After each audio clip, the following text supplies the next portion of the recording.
تو لوگ کہہ رہے ہیں کہ مودی ظلم ہے، مودی ظالم ہے، مودی ظالم ہے، وہ ظلم کر رہا ہے۔ میں کہتا ہوں ہندوستان کا مسلمان مودی سے بڑا ظالم ہے، کیونکہ ہندوستان کا مسلمان صبح اٹھنے سے لے کر آنکھ کھلنے سے لے کر رات کو سونے تک نہ جانے کتنی بار نبی کے سنتوں کا جنازہ نکال دیتا ہے۔ ہمارے نبی اپنے صحاباؤں کے ساتھ ایک بار گزر رہے تھے راستے سے، راستے میں انہیں ایک پتھر دکھا، نبی وہ پتھر کو پکڑتے ہیں اور راستے کے کنارے میں پھینک دیتے ہیں اور کہتے ہیں اپنے صحاباؤں سے کہ اگر تمہیں راستے میں کوئی رکاوٹ دکھے تو تم اسے ہٹا دو تاکہ تمہارے بعد جو آئے اسے پریشانی نہ ہو۔ تو صحاباؤں نے اس بات پہ اتنا عمل کیا کہ کئی سالوں کے بعد ایک یہودی کا گروپ اس راستے سے گزر رہا تھا، اسی راستے سے، اور راستے میں ایک پتھر گرا ہوا دیکھتا ہے تو پتھر کو دیکھ کر بولتا ہے کہ شاید اس راستے سے مسلمان نہیں گزرا۔ میرے بھائیوں، وہ تھا ان کا ایمان۔ اور ہم آج کہیں بھی بم پھٹتا ہے تو بولتے ہیں شاید مسلمانی ہوگا، کہیں بھی گولیاں چلتی ہیں تو کہتا ہے مسلمانی ہوگا۔ یہ نہیں کہہ رہا ہوں کہ مسلمان ہوگا، اپنے اندر جھانک کر دیکھیں کہیں اللہ کا عذاب تو نہیں آیا ہم پہ، کہیں اللہ تو ناراض نہیں ہم سے۔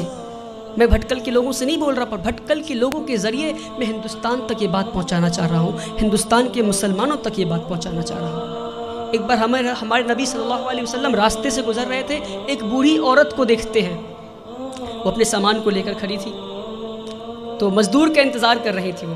تو نبی کریم جاتے ہیں، کہتے ہیں یار اے میری ماں، میں تمہارا مزدور بن جاؤں کیا؟ وہ پورے کائنات کے سردار مزدور بننے کو تیار ہو گئے، اور آج ہم اگر کوئی جوتا پلٹ رہا ہوتا ہے تو اسے سیدھا نہیں کر سکتے۔ یہ ہمارے مسلمانوں کی آج وہ عقر ہے، پتہ نہیں کس بات کی عقر میں جی رہے ہیں، جس کی امت اس بات کی عقر میں جی رہی ہے، اس کا رسول دوسروں کی مزدوری کرنے کو تیار ہو گیا تھا۔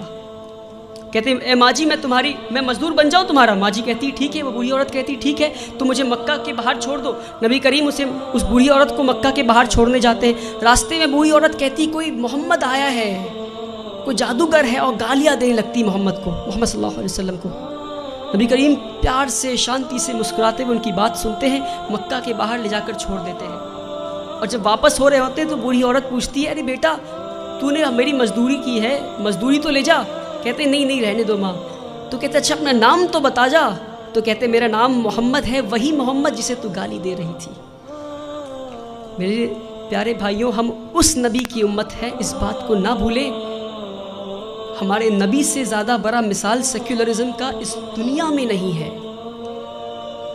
جس نے مزدوری کی اس غیر قوم عورت کی جو ان کو گالیاں دے رہی تھی، مسکراتے ہوئے اس کا کام کر دیا، اس نبی کی امت ہے ہم۔ جب طائف میں گئے تو انہیں اتنی پتھر ماری گئی کہ ان کا جوتا مبارک خون سے بھر گیا۔ تو جبریل امین نیچے آتے ہیں اور کہتے ہیں کہ اے نبی آپ کہیے تو ہم طائف ایک ویلی میں تھا، تو دو پہاڑ کے بیچ میں طائف والے لوگوں کو ہم کچل دیں گے۔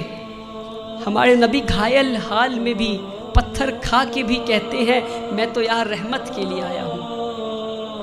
میرے بھائیوں، ہم اس نبی کی امت ہے، اس بات کو ہم نہ بھولیں۔ جس دن مسلمان اپنے نبی کی سنتوں کا جنازہ نکالنا بند کر دے گا، اس دن ہماری تقدیر بدل جائے گی انشاءاللہ۔ اللہ تعالی ہندوستان اور اہل ہندوستان کے دلوں میں اسلام کے لیے عزت اور مسلمانوں کے لیے پیار بخشے۔ اللہ تعالی اس دیش میں امن اور شانتی قائم کرے۔ وآخر الدعوانا والحمدللہ۔